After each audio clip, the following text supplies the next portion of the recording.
নতুন নতুন তো 2-3 দিন শ্বশুর বাড়ি থাকি আইলা, তা কেমন লাগলো গো বাবা? বহুত আদর করছে মা আমারে, আমার হরি আমার এত আদর করছে, অত আদর আমি তোমার কাছে কোনদিন পাই নাই। আঙ্গ বাইতে যত বড় মুরগি আনি তুমি তো আমার 2 টুকরার বেশি খাবার দাও না, আর আমার হরি আমারে খাবার দেয় আস্ত একটা রান, আবার খাবার দিয়া বাতাসও পারে।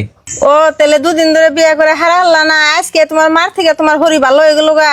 ঠিক আছে বাবা, তাহলে তুমি একটা কাম করো, তুমি আবারও তোমার শ্বশুর বাড়ি যাও গা, আর শ্বশুর বাড়ি যাইয়া পাক্কা 1 মাস থাকি আইও, আর মনে রাখো একদিন বাকি থাকতেও কলে ঘুরে আইও না। তাহলে তো মা ভালো হইলো, আমার শ্বশুর বাড়ি যাই তুমি 1 মাস থাকবার কইলে 1 মাস না, আমার হরি যেটা আমার আদর করে আমি 1 বছর থাকলেও তো একটুকে বোরিং হম না, আমার ওই বাড়িতে থেকে হেরম ফুর্তি লাগে। হয় তাহলে যাও, কিছুদিন ফুর্তি করে আহগা।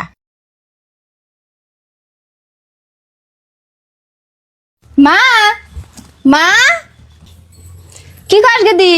আর গেদি তোরা না সকালে গেলি ওখানে আবার ঘুরে আইছিস কে? ওই তো মা তোমার জামার বলে বাইতে যায় ভাল লাগে না, সেই জন্য আবার ঘুরে আইলাম।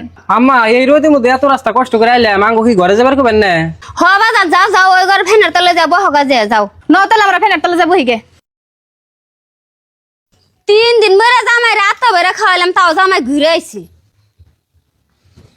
কেমন ব্যাখ্যা জামাই, সকাল আগে সে ওখানে আবার ঘুরে আছে, এত খরচ তো আমি করা হাম না। তুমি সব থাকো বাইতে, যদি ভালো মন্দ না ন তাই একলাই যাইবো গা। ও তুমি ঠিকই কইছো, জামাই জুরা কবি সে আদর করলে বাড়ি ছাড়বো না, এবার একটু জাতি করে দেই।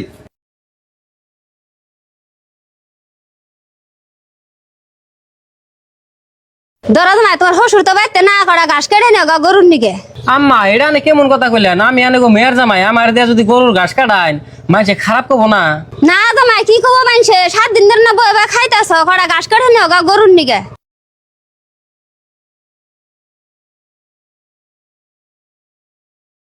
ভাই এনে আনছে কি কোন ভাবি? দেড়শো তোমার দাওডা, তোমার বাঁশ কাটবার জানবো না। ভাই ধরুন সে আঙ্গ সুবে থেকে 2টা বাঁশ কাটা এনে দেন, আমি জাংলা দিমু। ভাবি এটা নে কি কোন, আমি কি এবারে পোলা আছে পোলার মতো এবারে কাম টাম সব করে দিমু, বাঁশ কেটে এনে দিমু, হে বাঁশ দিয়ে আনেরা জাংলা দিবেন? তে আইনে তো এবারে পোলার মতনই, এবারে পোলার মতন যদি না হইতেন তাহলে কি একবারে থাকতেন, 2-1 দিন থাকাই তো গেতেন গে।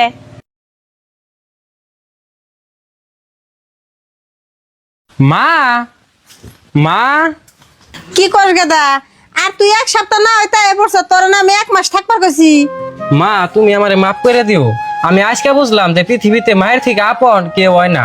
আমি তো 2 দিন শ্বশুর বাড়ি থাইকে আমার হরির ভালোবাসা পাইয়া আমি এটাই ভাবছিলাম যে এটাই বোন আমার আপন মা, আমার আপন মায়ের থেকে এত বেশি আদর করতেছে, কিন্তু হেসুমকে তো আমি এটা ভাবি নাই যে শ্বশুর বাড়ির আদর সারা জীবন কার নিকে না 2 দিন কার নিকে। মা গো তোমার সেদিনকে আমি কত কিছু কয়ে গেলাম না বুঝা, সেখানে কিছু মনে রাখো না, আমারে মাফ করে দিও।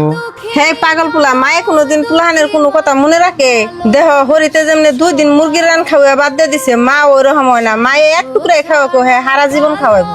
আর মায়েরা এরকম হয়, খাইবার বয়ে বাইসা বাইসা মাংস টুকরা পোলাহান দিয়ে ছাকনির দিয়ে ঝুল দিয়ে মায়ে ভাত খায়। আর আরেকটা কথা শুনে রাখ, দুনিয়ার সবাই তোরে ভালোবাসবো পকেটের টেহা দেখে আর যোগ্যতা দেখে, কিন্তু দুনিয়ায় মাই একজন মানুষ যে পোলাহান পাগল থাকে আর অযোগ্য থাকে, নিঃস্বার্থ ভাবে ভালোবাসে। মা এটাই তো আমি আগে বুঝি নাই। আমার প্রিয় ভাইয়েরা, কয়েকদিনের অতিথি পাইয়া নিজের মায়েরে ভুলে যায় না। এই মা যখন দুনিয়ায় থাকবো না তখন 20 টাকা দিয়াও এই মায়ের নিঃস্বার্থ ভালোবাসা পাইবেন না। নাও মা ঘরে নাও, আজকের পরে থেকে কোনোদিন তোমার একটা বেহা কথাও কম না।